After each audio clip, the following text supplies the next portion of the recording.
Music Safari is part of a bigger project. We are Space and Place. We're a non-profit organisation who want to open up some new dialogue in Vienna, some new networks, and to present progressive politics in a street way and a cool way. In some Viennese neighbourhoods, residents with diverse cultural, national and ethnic backgrounds barely use public spaces, which remain empty and dull.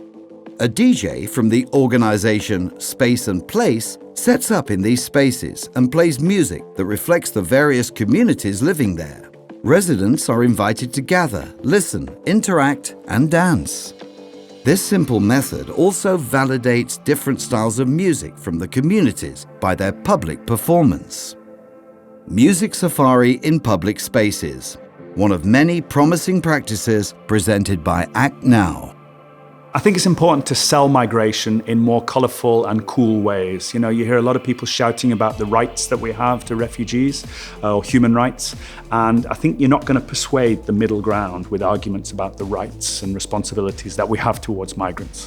Whereas I think if you begin to sell the real opportunities of diversity, you know, of different languages and music and food and ideas and dancing, then people would come to recognise that if you validate people's culture. If you say, you know what, I didn't know so much about the music of Ukraine until now, but now I do, I'm interested in it, then it might be that they would come to recognize that their music is important and it's worth playing in public space. They're bringing something from another culture which is interesting to their friends and which their friends can copy.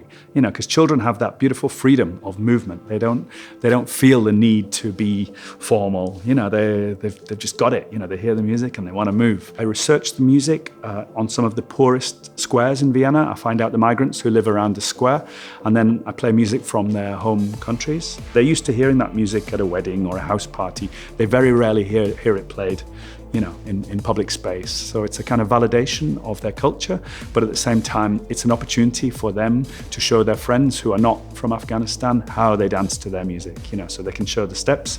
And then a few minutes later, some Chechen music comes on, and then the Chechens can show the other communities. And wherever children go, so we normally start with the children because migrant children often dance much more freely than the Austrian children, and their parents follow. And therefore you can hopefully have some cultural exchange and some curiosity.